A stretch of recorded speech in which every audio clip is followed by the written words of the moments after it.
We're here today to tell Boris, the councillors and the GLA that we don't want them going to MIPIM to sell off more of our city. The deals that are done at MIPIM are producing a city in which ordinary Londoners can no longer afford to live. Whether you're a private renter, a homeless person or someone in the social rented sector, everybody is facing this housing crisis. It's time for groups to start joining the dots and understanding the real root causes of the housing crisis in the city.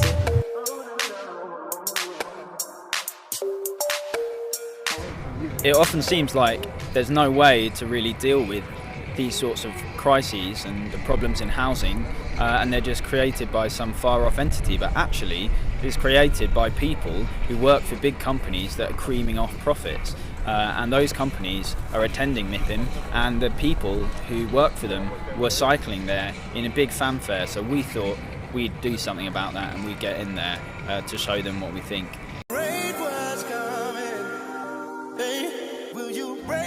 The Haygate Estate is a prime example of a land grab in central London. You have Lendlease, a global firm which featured the regeneration plan at last year's MIPIM, which is treating Elephant and Castle like a developer's paradise. Deals like these, not only do they bring up the rent in the surrounding area, they're like a scourge for local shops and businesses, and they lead to massive gentrification. They also lead to the destruction of long-lasting communities. The Radical Housing Network believes that everybody deserves a safe and truly affordable home.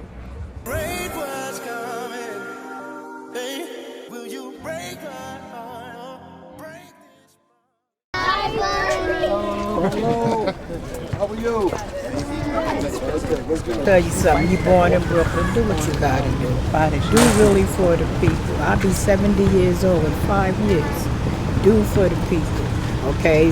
Hold my back, and I got your back. I like that quote. Here in New York City, we have 328 housing developments, right? NYCHA is the largest provider of affordable housing in the country. And I've often referred to public housing as ground zero for inequality, but within the city of public housing, Brownsville is ground zero.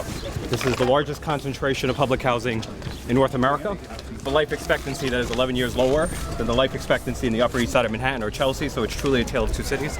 It's a constant uphill battle as he continuously tries to make sure that these communities are not just forgotten and left behind. Tell me about healthcare.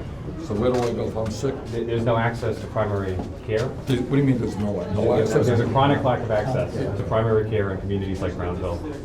The safety net healthcare provider is Health and Hospitals, which might disappear within the year. It's nice to see that you got some, the company here. To do that is what's up. Few hours ago, I was in Brownsville here in Brooklyn. And I visited with some New York City public housing in Brownsville. And what I learned is that in Brownsville, in Brooklyn, all over this city, all over this state, we have a $17 billion backlog in construction needs. We have community centers for kids that are closing down. We have kids who are unemployed and have no hope of getting a job. Unfortunately, they do have hopes and do have success in getting guns. Our job is to give kids jobs, not guns. And that is why together we are going to transform our national priorities. We're going to rebuild inner cities in this country rather than waste trillions on wars we never, ever should have gotten into.